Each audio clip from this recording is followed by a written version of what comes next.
Happy Lord's Day, everyone! Welcome to our online worship celebration.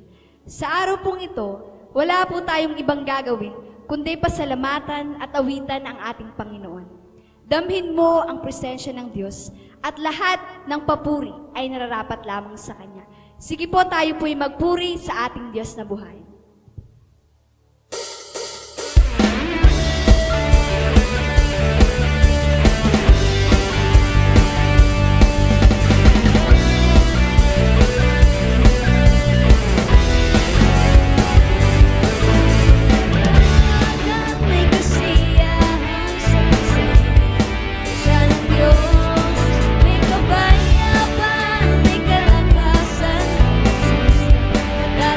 Wow.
patak ng buhay sa aking kahinaan,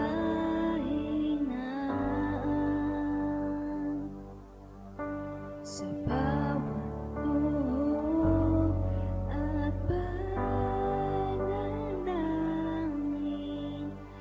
Di mo ako iniwan,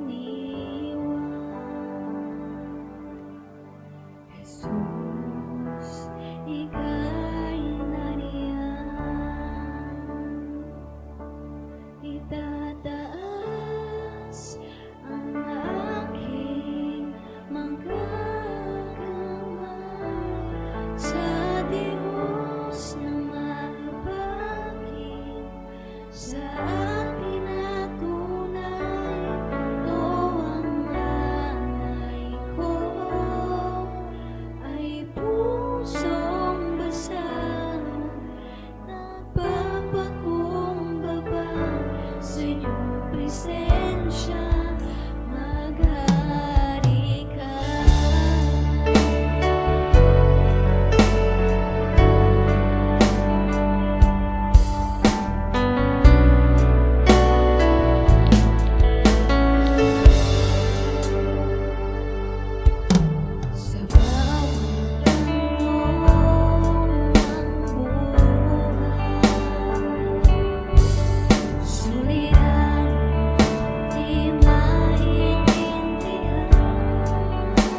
Dumako naman po tayo sa ating communion.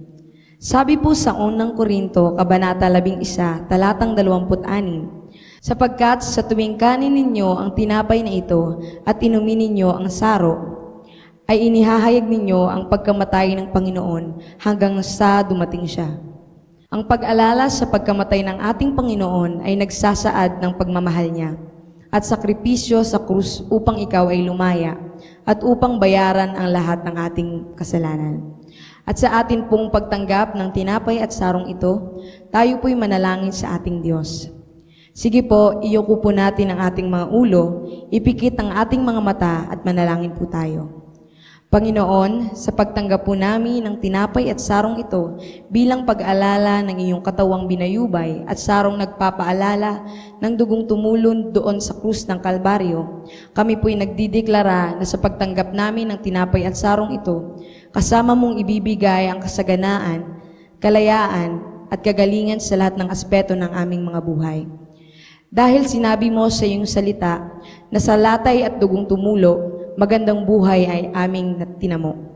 Salamat po, Panginoon, sa inyong biyaya at habag na patuloy mong pinararanas sa bawat isa. Ikaw, O Diyos, ang mapaluguran sa lahat ng ito. Sa iyo ang pinakamataas na papuri at pagsamba. Sa pangalan mo lamang, Jesus. Amen. Kainin po natin ang tinapay at inumin ang saro.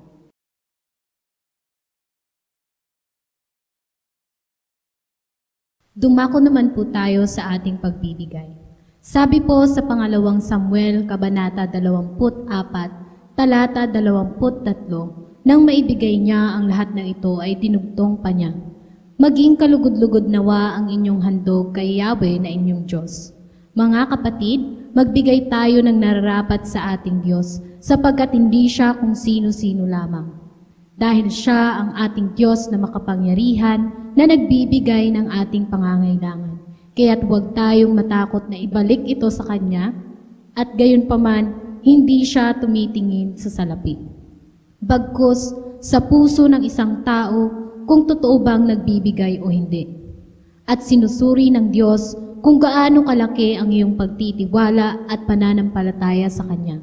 Kaya bago tayo magbigay, siguraduhin muna natin na ito ay kalugod-lugod at nararapat sa Panginoon. Lagi nating iisipin na sa ating pagbibigay, mas mahalaga sa Panginoon ang quality over quantity. Give to the Lord what belongs to the Lord, and give what He truly deserves. Sabi nga po sa 2 Corinthians chapter 9, verses 6 to 8, remember this, whoever sows sparingly will also reap sparingly, and whoever sows generously will also reap generously. Each of you should give what you have decided in your heart to give, not reluctantly or under compulsion. For God loves a cheerful giver. Sige po, tayo po ay magbigay. Maaari niyo pong ipadala ang inyong mga tithes and offerings sa mga accounts na makikita po ninyo sa inyo pong mga screen. God bless.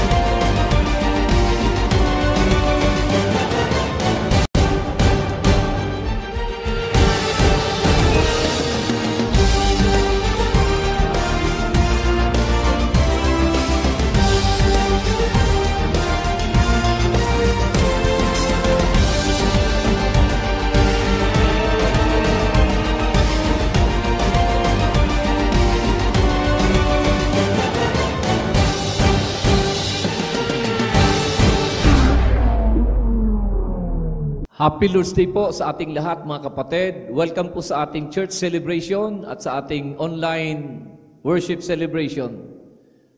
Welcome po sa ating lahat at sana po kayo po ay patuloy na napagpapala ng gawaing ito. Ako po ay nagpapasalamat sa lahat ng mga kapatiran dito po sa LGJM. Ayon sa report ng ating mga team leaders, sa inyo pong mga kapatiran, sa mga connect group leaders at mga apprentices, Salamat sa report sa akin sa pagiging consistent ninyo sa gawain.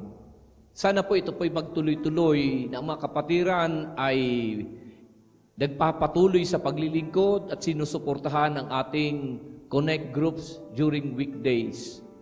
At ituloy-tuloy po natin ang paglilingkod. Maging committed tayo sa ating church group celebration during Sunday and Saturday at sa ating ginagawang small group meetings on weekdays. Maraming salamat at hayaan po natin na patuloy natin paglikuran ng Panginoon ng buong puso, buong lakas at buong pag-iisip at magkaisa tayo na itaas ang Panginoon sa ating mga barangay, sa ating mga kamag-anak at mga kaibigan. Invite your friends and enjoy our connect groups during weekdays. Today, I'm going to share this important topic para sa lahat ng mga kapatiran at sa lahat ng Kristiyanong inaabot ng tinig na ito. My topic today is about commitment. We are not here to listen, but to be changed. We are not here to be informed, but to be transformed. Hindi po tayo nagkakasama-sama para lang matuto, kundi para magbago at lumago. Meron akong isang mahalagang bagay na nais ibahagi sa inyo, at bawat Kristiyano ay dapat hinaharap ito at siniseryoso ito. Kapag wala ka nito, walang maa-attract sa iyo. Mahirapan kang kumbinsihin ang pamilya mo, kapitbahay mo at mga kaibigan mo kapag wala ka nito. Without this, you will not have an impact to your community. I want to share this topic entitled commitment. Mahalaga po kasi ang usaping ito. Mahalaga sa paglilingkod sa Panginoong Diyos ang salitang commitment. Commitment na dapat meron tayo bilang mananampalataya ng Panginoon. Itinuturing mo din lang ang sarili mo bilang isang Kristiyano, bakit din na lang natin samahan nito? Disciple ka na din lang na naturingan, bakit di mo pa lubos-lubusin? Susunod ka na rin lang, harapin na natin ito. Mag-commit ka na ng todo. Kapag wala tayo ng bagay na ito, parang walang saysay ang lahat. Walang talab. Why are we not creating an impact? Bakit may mga hindi kumbinsido sa atin? Bakit maraming Kristiyano walang impact ang buhay sa komunidad na kanilang ginagalawan? Sabi nga, kung ang mga Kristiyano ay naniniwala na totoong may langit at totoong may impyerno, bakit madaming Kristiyano yung tahimik at walang kibo? Kung totoong may langit, bakit malamya ang kilos mo? Bakit marami ang hindi excited na dumalo sa church every Sunday? Bakit marami ang hindi nagjo-join sa simbahay? Many have their excuses always. Pahinto-hinto, hindi nagtutuloy-tuloy, lulubog, lilitaw.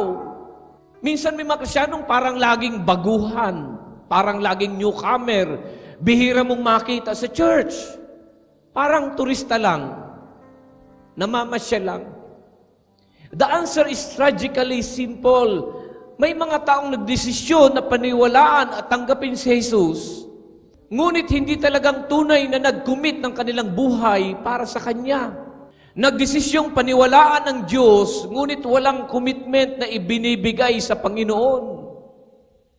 Meron pong malaking pagkakaiba ang desisyon at commitment.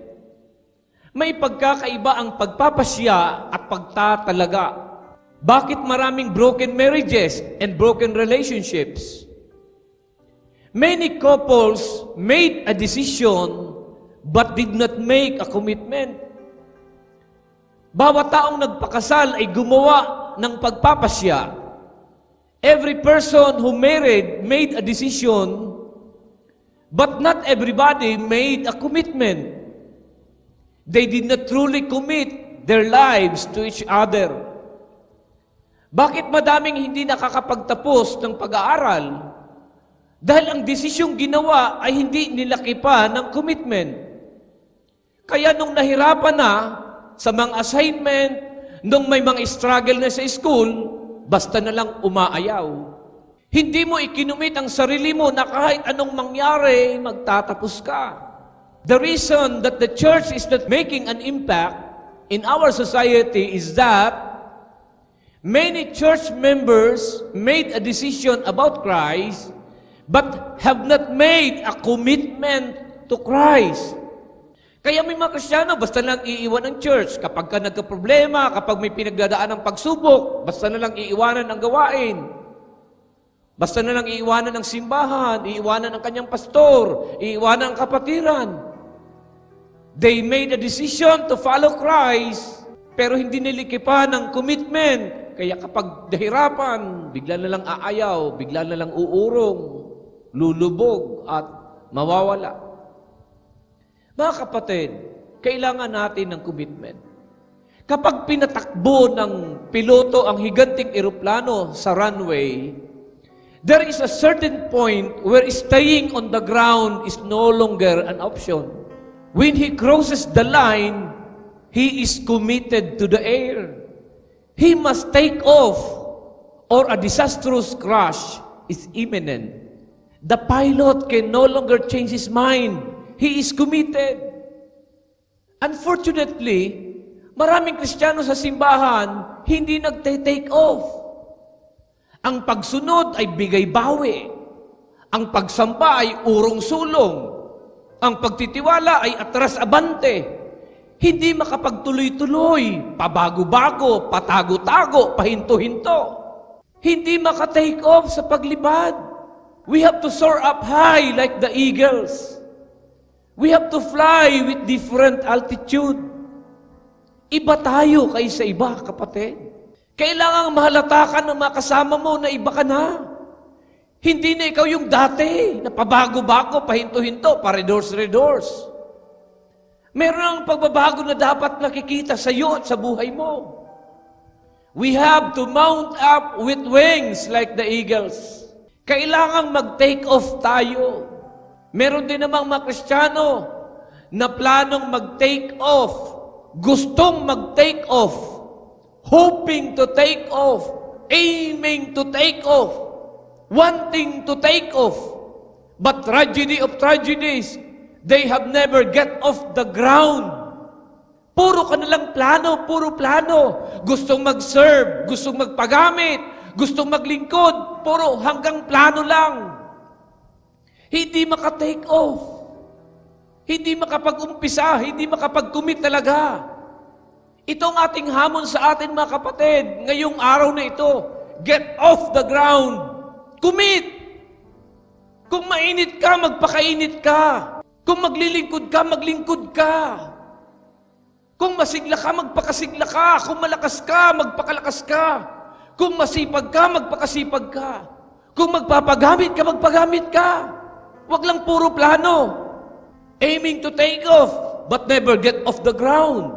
Kapatid, kailangan nating mag-commit.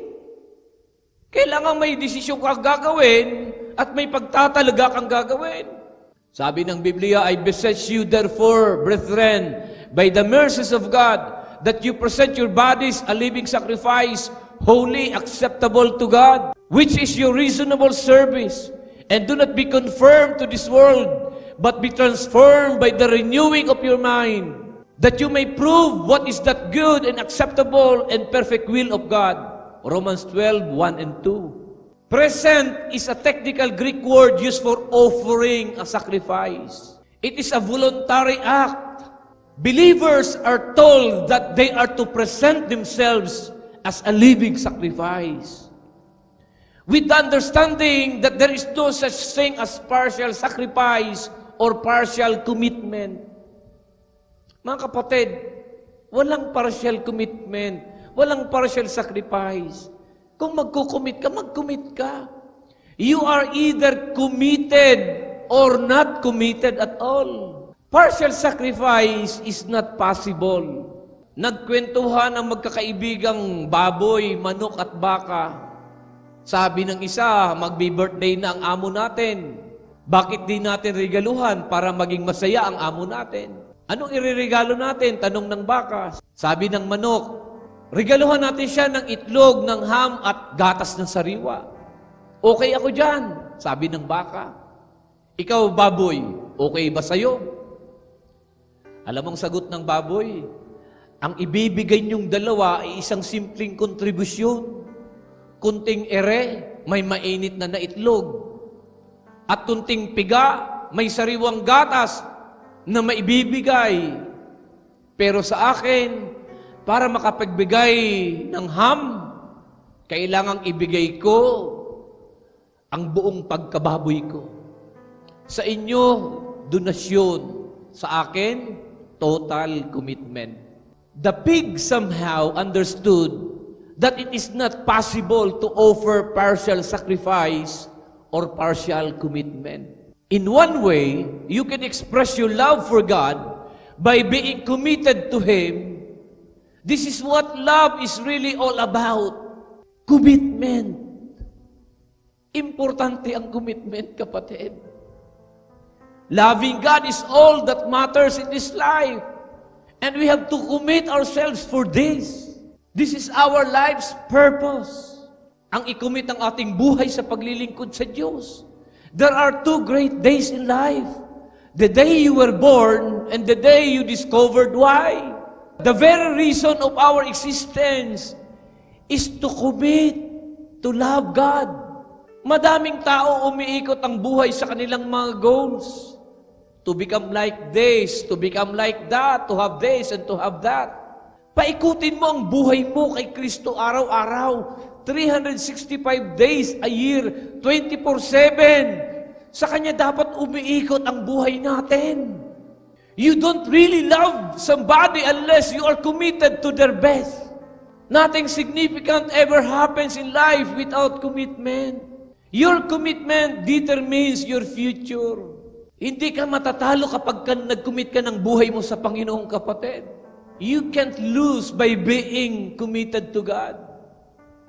Ang Biblia ay nagsasabi sa atin, kapatid, 2 Chronicles 16:9, that God is looking for people whose hearts are fully committed to Him so that He can bless and use them. Naghahanap ang Panginoon ng mga tao ang puso ay handang mag-commit sa Kanya upang Kanyang pagpalain at gamitin. To commit means we are to yield ourselves to Him, surrender to Him, abandon ourselves to Him, entrust ourselves to Him, and place ourselves at His disposal. Sinusuko mong lahat-lahat sa ating Panginoon. True commitment is not something you can take back. Hindi bigay-bawi. Hindi urong-sulong na paglilingkod. Pag magkukumit ka talaga. Ano man ang mangyari. Pagpalain ka man o hindi. May problema man o wala. May pinagdadaanan mo o wala. May sirkumstansya man o walang sirkumstansyang mabigat. Magkukumit ka talaga ng buhay mo sa ating Panginoon. Nais ko pong i-share ngayong araw ang 3 commitment na kailangan natin to have an impact. 3 commitments we need to have an impact. Una is commitment to Christ. Pag-commit ng buhay kay Kristo. Giving your whole life to Jesus. Handa kang ibigay ang buhay mo sa Panginoon na unang nagbigay ng buhay niya para sa iyo. Naniniwala ako na bawat Kristiyano ay dapat may personal na inkwentro.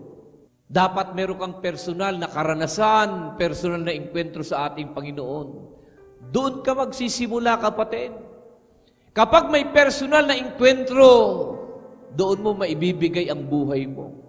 Sabi ni Apostol Pablo, that I may know Him and the power of His resurrection. Not head knowledge, but experiential knowledge. Hindi lang kaalaman, kundi personal na karanasan. Kailangan meron kang personal na karanasan. Dahil kapag meron kang personal na karanasan sa Panginoon, doon mo may kukumit ang buhay mo, kapatid. Merong isang tao na kumahol, tumakbo at hinabol ang nakita niyang kuneho. Madaming nakarinig ng pagkahol at nakakita ng pagtakbo ng asong yun. Kaya madami ring aso ang nakitakbo at nakikahol. Bandang huli, tumigil na sila sa pagtakbo at tumigil na ang mga aso sa pagkahol. Maliban doon sa naunang aso na tuloy-tuloy pa din ang pagtakbo at tuloy-tuloy pa din ang pagkahol. Bakit hindi siya tumigil? Kasi siya lang yung nakakita ng kuneho. Yung iba hindi naman nakita yung kuneho, nakikahulang, nakitakbo lang.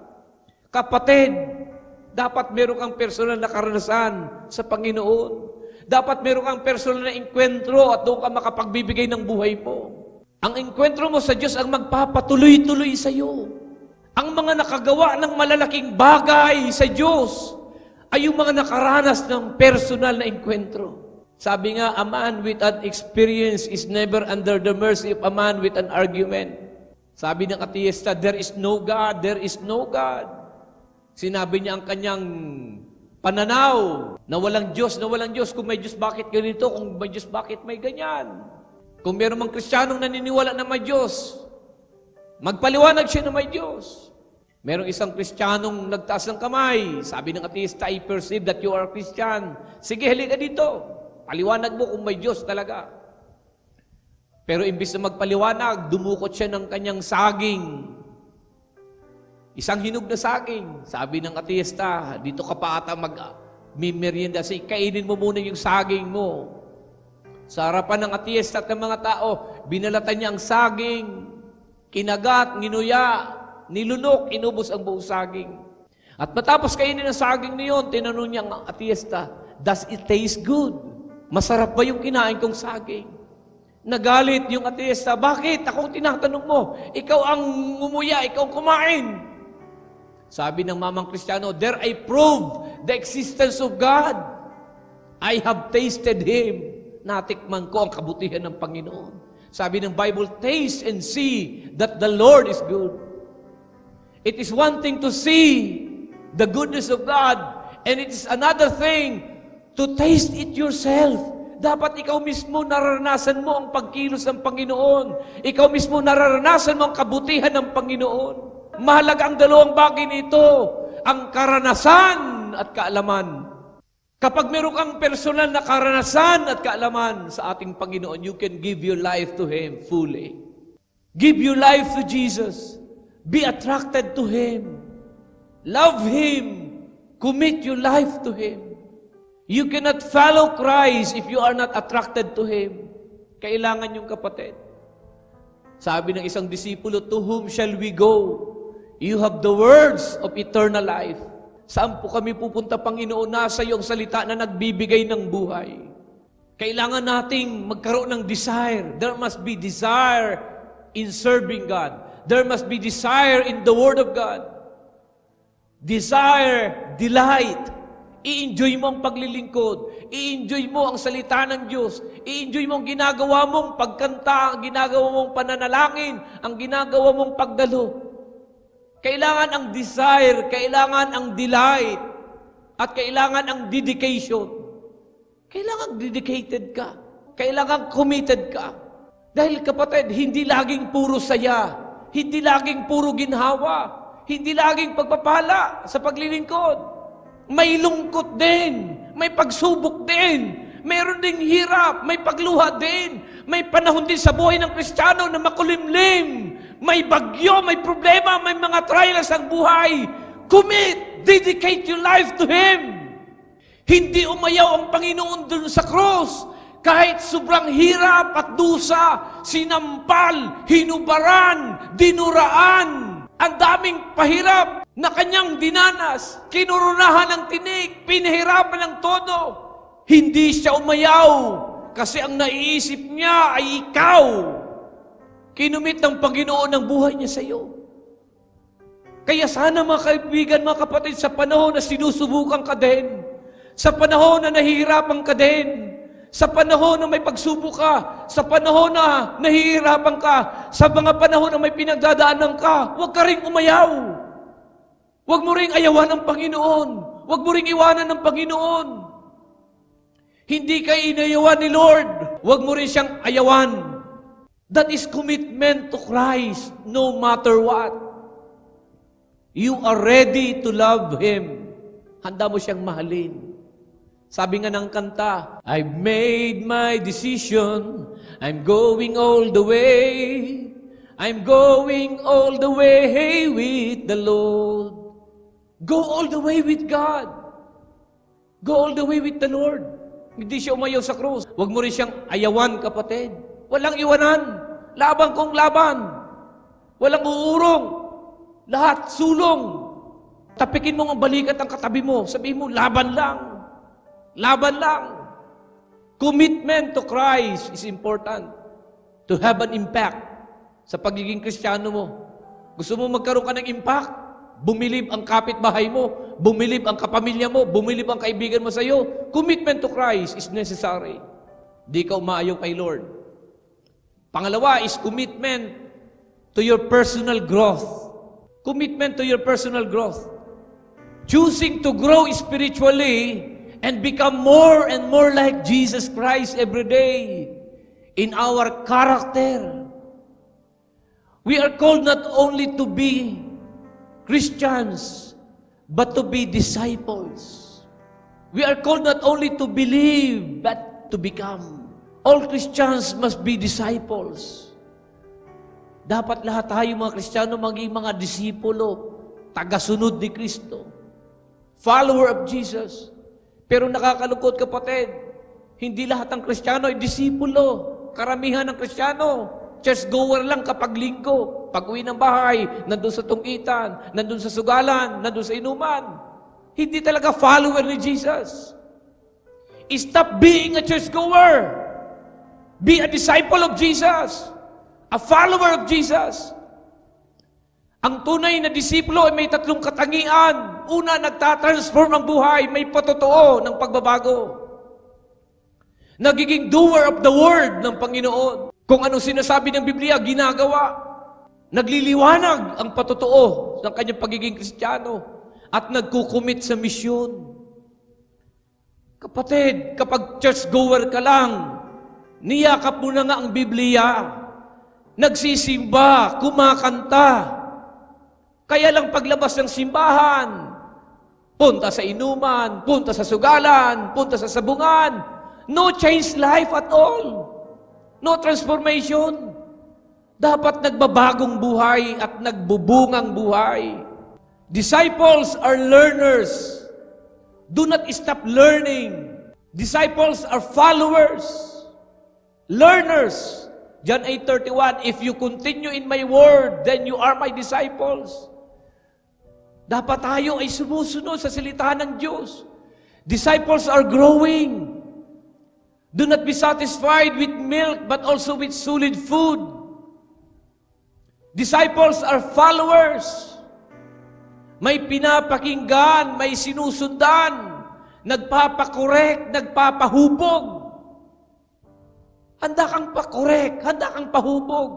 Yung mga Kristiyano, natamaan lang ng Word of God, lilipatan ng simbahan. Anong klaseng commitment yan? Natamaan lang ng salita ng Diyos, ayaw nang dumalo sa gawain ng Panginoon. Paano ka mag-grow niyan? Dapat handa kang pakorek, handa kang pahupog, handa kang makinig at sumunod. Jesus said, come and follow me. Sabi ng Panginoon, come and follow me. If you are a disciple, you allow somebody to speak to you. Kapag disipulo ka, pinapayagan mo ang iba magsalita sa iyo. Dapat mayroon kang kinikilala. May pinapayagan kang magsalita sa iyo. May pinapayagan kang mag-guide sa iyo, mag-mentor sa iyo, mag-pastor sa iyo. Handa kang makinig. Handa kang sumunod. Handa kang pahubog. Handa kang pakorek. Kahit nasasaktan ka, alam mo, totoong sinasabi sa iyo ng pastor mo. Nahalata ka ba na iba ka na, kapatid? Kumusta ang buhay mo ngayon kumpara nung buhay mo kahapon? Sana may pagbabago. Sana may paglago. Ano yung mga nahahalata sa iyo na mga pagbabagong sa buhay mo ngayong, kapatid?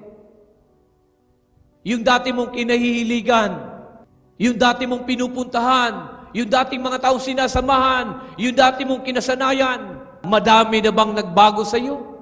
Madami na bang nabago sa buhay mo, kapatid? You cannot serve God and remain the same. There has to be change of habits, change of lifestyle, change of mindset, change of behavior, change of character, change of speech. Kailangan may pagbabago makita sa ating buhay, sa ating pag-uugali, sa ating kilo, sa ating galaw, sa ating pananalita. Let no corrupt communication proceeds from your mouth, but that should be edifying to the hearers. Change of culture, change of passion, change of company. Bad company corrupts good character. Merong pagbabagong dapat makita. Binabago mo ang ugali mo. Tinatanggal mo ang katarayan mo. Tinatanggal mo ang kalandian mo. Tinatanggal mo ang pagiging marites mo. Tinatanggal mo ang panlilibak mo. Paninirang puri mo sa iyong kapwa. Tinatanggal ang kareklamo mo. Tinatanggal ang katamaran. Pagiging rebelde. Make a commitment to your personal growth. Yung ugali mo na alam mong pangit, ibasura mo na. Dapat gumaganda ang ugali, gumaganda ang buhay, gumaganda ang ating karakter. The key from being a follower to becoming a leader is improve. Develop yourself. Pataasin mo ang self-worth mo. Pataasin mo ang value mo. Improve your character. Kung dati mababang pagtingin sa iyo ng mga tao, show them the kind of self-worth na mangingilag na sila na maliitin ka o bastusin ka. Maayos ka ng manamit, disente ka ng manamit, kagalang-galang kang magsalita, kagalang-galang kang makitungo sa kapwa. Hindi ka na malandi.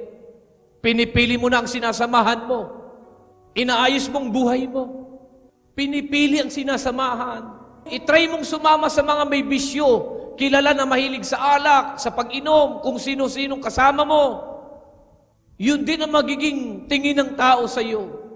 Kapatid, itaas mo ang pagkatao mo, ang dignidad mo, ang buhay mo, ang pananalita mo, ang pananamit mo.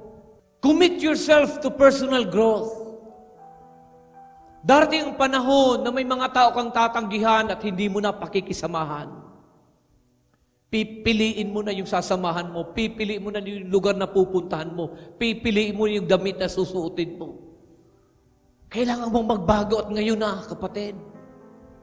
May mga lugar na hindi mo na pupuntahan, mga tao o lugar na nakabababa ng iyong personal na pagkatao at ng personal values mo. Take positive steps to do. Take the 4 habits, read your Bible, and pray every day. Attend church regularly. Attendance with quality, with Bible, with notebook, with your tithes and offering. Find yourself, get involved into a small Christian community. That is where you find life in the cell. In the church, you get inspiration. In the cell, you get edification. You need it. We need it. Kailangan natin, kapatid, maging mabuting disipulo tayo. Attend and join our training program, ang ating TDP, Transformational Discipleship Program. Alamin kung paano magpagamit sa Diyos. The first step to be promoted is to improve. I-improve mo ang sarili mo, kapatid. Pataasin mo ang pagkatao mo at tiyak may susunod sa iyo. Commitment to Christ, commitment to personal growth. Magkakaroon ka ng impact. Pangatlo, commitment to your church family. Your local church is the first level of commitment outside of our personal relationship with the Lord. 2 beses tayong ipinanganak, kapatid. We were born twice. You were born into physical family. And when you get to know Jesus, you were born into a spiritual family. Your church is your family. Be identified. Be a part of the church. Join. Participate. Love. Support your church family. And commit yourself into it. Sabi nga ng kanta, I found where I belong. I'm a living stone. In this house, I will grow. Your commitment to your local church is necessary to have an impact.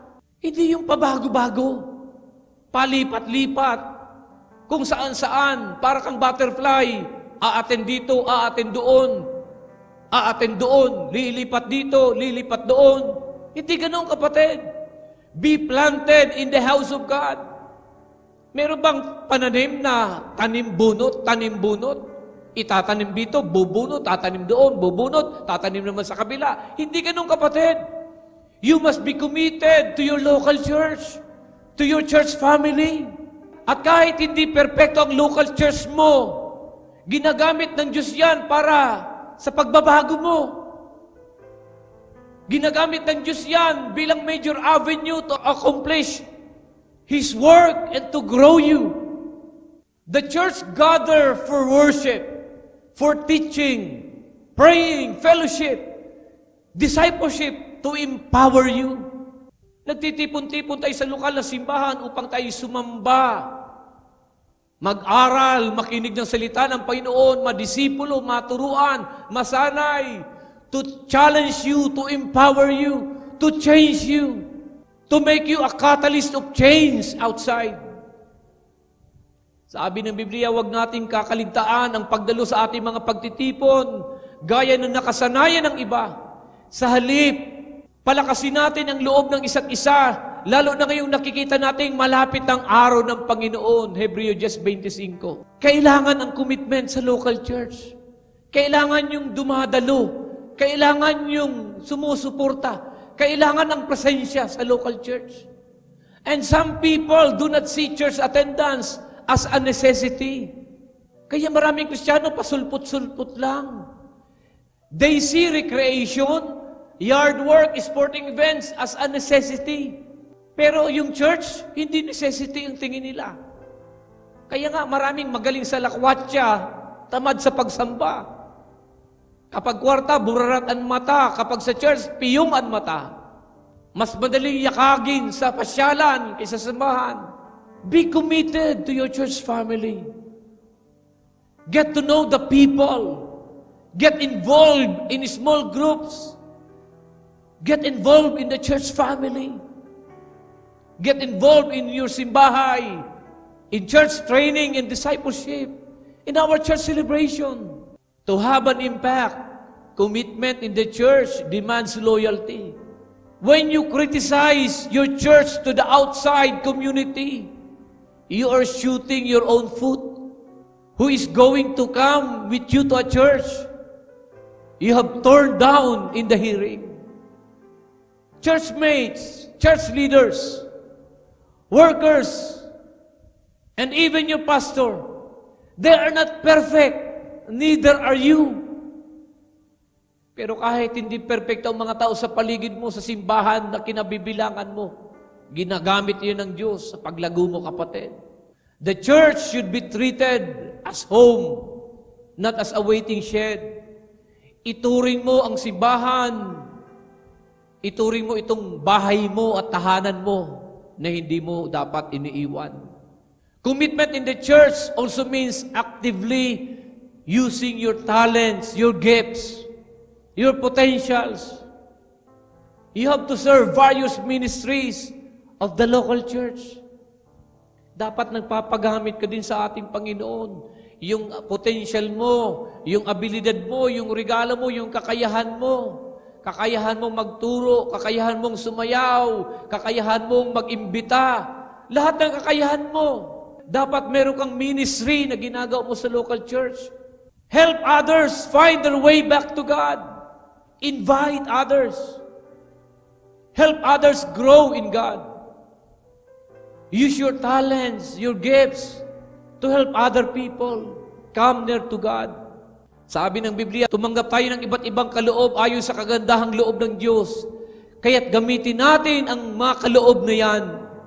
Kung ang ating kaloob ay pagsasalita ng pahayag mula sa Diyos, magpahayag tayo ayon sa sukat ng ating pananampalataya. Kung paglilingkod ang ating kaloob, maglingkod tayo. Magturo ang tumanggap ng kaloob ng pagtuturo. Magpalakas ng loob ang may kaloob ng pagpapalakas ng loob. Kung pagbibigay ang inyong kaloob, magbigay kayo ng buong puso. Kung pamumuno naman, mamuno kayo ng buong sikap. Kung pagkakawang gawa ang inyong kaloob, gawin ninyo iyan ng buong galak. Mga taga-Roma, Kapitulo 12, 6-8. Iba't iba ang mga espiritual na kaloob. Ngunit iisa lamang ang Espiritong nagkakaloob ng mga ito. Iba't iba ang paraan ng paglilingkod, ngunit iisa lamang ang Panginoong pinaglilingkuran. Iba't iba ang mga gawain, ngunit iisa lamang ang Diyos na kumikilos sa mga taong gumagawa ng mga iyon para sa ikabubuti ng lahat. Ang bawat isa'y binibigyan ng patunay na nagpapakitang nasa kanyang Espiritu. Ang ilan sa atin ay napagkalooban ng kakayahang magsalita ng mensahe ng karunungan. Ang iba naman ay pinagkalooban ng kaalaman, subalit iisang Espiritu ang nagkakaloob nito. Ang Espiritu rin yun ang nagkakaloob sa iba ng pananampalataya sa Diyos at sa iba ay ang kapangyarihang magpagaling sa mga may sakit. May pinagkalooban ng kapangyarihang gumawa ng mga himala. Sa iba naman ay may kakayahang magpahayag ng mensaheng mula sa Diyos. At sa iba ay kakayahang kumilala kung aling kaloob ang mula sa Espiritu at kung alin ang hindi. May pinagkalooban ng kakayahang magsalita sa iba't ibang wika at sa iba naman ay magpaliwanag ng mga wikang yun. Ngunit isang Espiritu lamang ang gumagawa ng lahat ng ito at namamahagi ng iba't ibang kaloob sa bawat isa ayon sa kanyang ipinasiya. 1 Korinto 12, 4 hanggang 11. Nagpapagamit sa ating Panginoon. Mga kaibigan, to have an impact as a believer, as a Christian, i-commit mo ang sarili mo sa tatlong ito. Commit to Jesus Christ. Commit to our God. Na kahit anong mangyari, hindi mo tatalikuran ng Panginoon. Hindi mo iiwanan si Lord. Pangalawa, commit to your personal growth. Mag-mature ka na. Iwanan mo na yung mga pag-uugali mo na hindi maganda. Yung mga nakasanayang hindi maganda at hindi tama, iwanan mo na. Kailangan mag-mature ka. Kailangan magpahubog ka, magpakorek ka. Lumago ka sa paglilingkod sa ating Panginoon. And commit to your local church. Pastor mo, mahalin mo. Church mo, ingatan mo. Suportahan mo. Mahalin mo ang local church mo. Magpagamit ka sa Diyos para lalong lumago. Build relationship within the church. Be loyal to your local church. Be loyal to your leader. Use your talents, gifts to be useful in the church. Support. Be available. Participate. The greatest ability is your availability. At huwag mong iiwanan ang iyong lokal na simbahan. Your church is your family. Pagpalain tayo ng ating Panginoon. God bless us. God bless us. Magsitayo po tayo. Itaas ang mga kamay. At ako'y nagdideklara.